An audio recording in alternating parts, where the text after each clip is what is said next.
ಮೈತ್ರಿಕೂಟದ ಪ್ರಧಾನಿ ಅಭ್ಯರ್ಥಿಯಾಗಿ ಖರ್ಗೆ ಹೆಸರನ್ನ ಪ್ರಸ್ತಾಪ ಮಾಡೋದಕ್ಕೆ ಎಐಸಿಸಿ ಅಧ್ಯಕ್ಷ ಮಲ್ಲಿಕಾರ್ಜುನ್ ಖರ್ಗೆ ಬಗ್ಗೆ ಈಗ ಬಿಜೆಪಿ ಅಲರ್ಟ್ ಆಗಿದೆ. 2 ದಿನಗಳ ಹಿಂದೆ ಇಂಡಿಯಾ ಸಭೆಯಲ್ಲಿ ಖರ್ಗೆ ಹೆಸರನ್ನ ಪ್ರಸ್ತಾಪ ಮಾಡಲಾಯಿತು. ಅವರನ್ನೇ ಪ್ರಧಾನಿ ಅಭ್ಯರ್ಥಿ ಅಂತ ಬಿಂಬಿಸಬೇಕು ಅನ್ನೋ ನಿರ್ಧಾರ ಕೈಗೊಳ್ಳಲಾಗಿದೆ. ಹೀಗಾಗಿ ಮಲ್ಲಿಕಾರ್ಜುನ ಖರ್ಗೆಗೆ ಕೆಡ್ಡ ತೋಡೋದಕ್ಕೆ ತಂತ್ರ ರೂಪಿಸೋದಕ್ಕೆ ಬಿಜೆಪಿ ಈಗ ಸಿದ್ಧಾಗ್ತಾರೆ. ರಾಷ್ಟ್ರೀಯ ಹಾಗೂ ರಾಜ್ಯ ನಾಯಕರಿಗೆ ಹೈಕಮಾಂಡ್ ಈ ಟಾಸ್ಕ್ ಕೊಟ್ಟಿದೆ.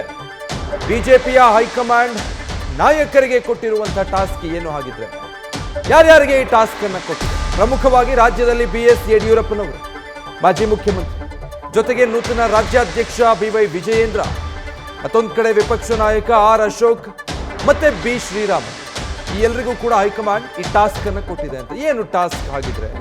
ಕಲಬುರಗಿ ಕ್ಷೇತ್ರದಿಂದ ಶತಾಯಗತಾಯ ಖರ್ಗೆ ಅವರನ್ನ ಸೋಲಿಸಬೇಕು ಅಂತ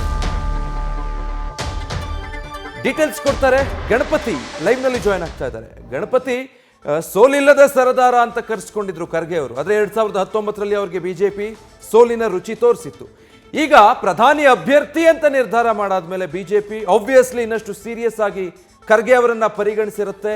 ಏನ್ ಟಾಸ್ಕ್ ಕೊಟ್ಟಿದೆ ರಾಜ್ಯ ನಾಯಕರಿಗೆ? ಖಂಡಿತ ವಿಜಯ್, ಯಾಕಂತಂದ್ರೆ ಈಗಾಗಲೇ ಇಂಡಿಯಾ ಒಕ್ಕೂಟ ಮಲ್ಲಿಕಾರ್ಜುನ್ ಖರ್ಗೆ ಅವರನ್ನ ಪ್ರಧಾನಿ ಅಭ್ಯರ್ಥಿಯನ್ನಾಗಿ ಮಾಡಬೇಕು ಅಂತ ಒಂದಷ್ಟು ಚರ್ಚೆಯ ಹಿನ್ನೆಲೆಯಲ್ಲಿ ರಾಜ್ಯ ಬಿಜೆಪಿ ನಾಯಕರು ಸಂಪೂರ್ಣವಾಗಿ ಅಲರ್ಟ್ ಆಗಿದ್ದಾರೆ. ಪ್ರಮುಖವಾಗಿ ನಾವು ಗಮನಿಸಬೇಕಾದ್ರೆ 2019ರಲ್ಲಿ ಮಲ್ಲಿಕಾರ್ಜುನ್ ಖರ್ಗೆ ಅವರನ್ನ ಸೋಲಿಸಲಿಕ್ಕೆ ಏನೆಲ್ಲ ತಂತ್ರಗಾರಿಕೆಯನ್ನ ಮಾಡಿದರೆ ಅದರ ದುಪ್ಪಟ್ಟಾಗಿ ಇನ್ನೇನಾದ್ರೂ ಕೂಡ ಮಾಡುವಂತ ಸಾಧ್ಯತೆಗಳು ಇದೆಯಾ ಅನ್ನೋದು ಕೂಡ ಒಂದಷ್ಟು ನೀಲನಕ್ಷೆಗಳು ಕೂಡ ರೆಡಿ ಆಗ್ತಾ ಇದೆ. ಪ್ರಮುಖವಾಗಿ ನಾವು ಇಲ್ಲಿ ಗಮನಿಸಬೇಕಾಗಿರುವಂತದ್ದು, ಇಲ್ಲಿ ನೇರವಾಗಿ ಈಗಾಗಲೇ ವಿಜೇಂದ್ರ ಅವರು ರಾಜ್ಯಾಧ್ಯಕ್ಷರ ಆದ ಬಳಿಕ ರಾಜ್ಯ ಪ್ರವಾಸ ಕೂಡ ಮಾಡ್ತಾರೆ. ವಿಶೇಷವಾಗಿ ಕಲಬುರಗಿಯಲ್ಲಿ ಹೆಚ್ಚು ದಿನಗಳ ಸಭೆ ಕೂಡ ಇರುತ್ತೆ. ಜೊತೆಗೆ ಪ್ರಮುಖವಾಗಿ ಒಂದಷ್ಟು ನಾಯಕರಿಗೆ ಕೂಡ ಟಾಸ್ಕ್ ಕೂಡ ಕೊಡ್ತಾರೆ.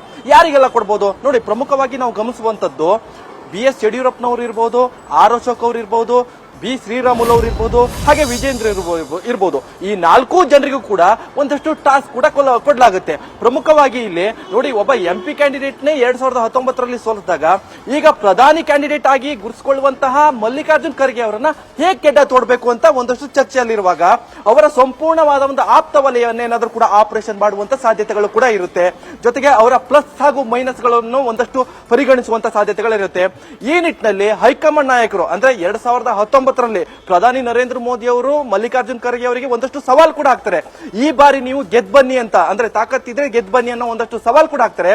ಈ ನಿಟ್ಟಿನಲ್ಲಿ ಈಗ ಇಂಡಿಯಾ ಒಕ್ಕೂಟ ಅವರನ್ನ ಪ್ರಧಾನಿ ಅಭ್ಯರ್ಥಿ ಮಾಡ್ಲಿಕ್ಕೆ ಹೊರಟಾಗ ಬಿಜೆಪಿಯ ಒಂದಷ್ಟು ನಾಯಕರು ಸಂಪೂರ್ಣವಾಗಿ ಕೂಡ ಅಲರ್ಟ್ ಕೂಡ ಆಗಿರುವಂತದ್ದು ಗಮನಿಸಬಹುದು. ಪ್ರಮುಖವಾಗಿ ನಾವು ಒಂದಷ್ಟು ವಿಚಾರಗಳು ಈಗಾಗಲೇ ತಿಳ್ಕೊಂಡಿದ್ವಿ. ಇಲ್ಲಿ ವಿಜೇಂದ್ರ ಅವರು ಏನಾದ್ರೂ ಕೂಡ ಕಲಬುರಗಿ ಕ್ಷೇತ್ರದಲ್ಲಿ ಮತ್ತಷ್ಟು ನಾಯಕರನ್ನ ಆಪರೇಷನ್ ಮಾಡುವಂತ ಸಾಧ್ಯತೆಗಳು ಕೂಡ ಇರುತ್ತೆ. ಜೊತೆಗೆ ಅಲ್ಲಿರುವಂತಹ ಒಂದಷ್ಟು ನಾಯಕರನ್ನ ಈಗಾಗಲೇ ನಾವು ಗಮನಿಸಬಹುದು. ಈ ಹಿಂದೆ 2019ರಲ್ಲಿ ಮಾಲಿಕಯ್ಯ ಗುತ್ತಿದಾರ್ ಇರಬಹುದು, ಬಾಬುರಾವ್ ಚಿಂಚನಸೂರು ಇರಬಹುದು, ಹೀಗೆ ಅವರನ್ನ ಸೋಲಿಸಿರುವಂತಹ ಉಮೇಶ್ ಜಾಧವ್ ಅವರು ಕೂಡ ಇರಬಹುದು. ಈ 3 ನಾಯಕರು ಒಂದಷ್ಟು ತಂತ್ರಗಾರಿಕೆಯನ್ನ ಮಾಡಿ ಬಲಿಷ್ಠ ನಾಯಕರನ್ನೇ ಸೋಲಿಸಿದ್ದಾರೆ. ಈ ನಿಟ್ಟಿನಲ್ಲಿ ಈ ಬಾರಿ ವಿಶೇಷವಾಗಿ ರಾಜ್ಯ ಪ್ರವಾಸ ಮಾಡುವುದರ ಜೊತೆಗೆ ಒಂದಷ್ಟು ನೀಲನಕ್ಷೆ ಕೂಡ ಈಗಾಗಲೇ ರೆಡಿ ಮಾಡ್ಲಿಕ್ಕೆ ಈಗಾಗಲೇ ಹೈಕಮಾಂಡ್ ನಾಯಕರು ಸೂಚನೆಯನ್ನು ಕೊಟ್ಟಿರೋದು. ಈ ನಿಟ್ಟಿನಲ್ಲಿ ಪ್ರಮುಖವಾಗಿ 4 ನಾಯಕರು ಶ್ರೀರಾಮುಲು, R ಅಶೋಕ್, B ಯಡಿಯೂರಪ್ಪನವರು ಇರ್ಬೋದು, ಹಾಗೂ ವಿಜೇಂದ್ರ ಇರ್ಬೋದು. ಈ 4 ನಾಯಕರು ಯಡಿಯೂರಪ್ಪನವರ ಸೇರಿದಂತೆ ಅಂದ್ರೆ ಮಲ್ಲಿಕಾರ್ಜುನ ಅವರ ಖರ್ಗೆ ಅವರನ್ನ ಕಟ್ಟಿ ಹಾಕಲಿಕ್ಕೆ ಪ್ರಮುಖವಾಗಿ ರಣತಂತ್ರಗಳನ್ನು ಈಗಾಗಲೇ ಮಾಡ್ತಿರುವಂತದ್ದು. Vijay, thank you Ganapathi. News First ನಿರ್ಭೀತಿಯಿಂದ ನಿಮ್ಮ ಪರವಾಗಿ.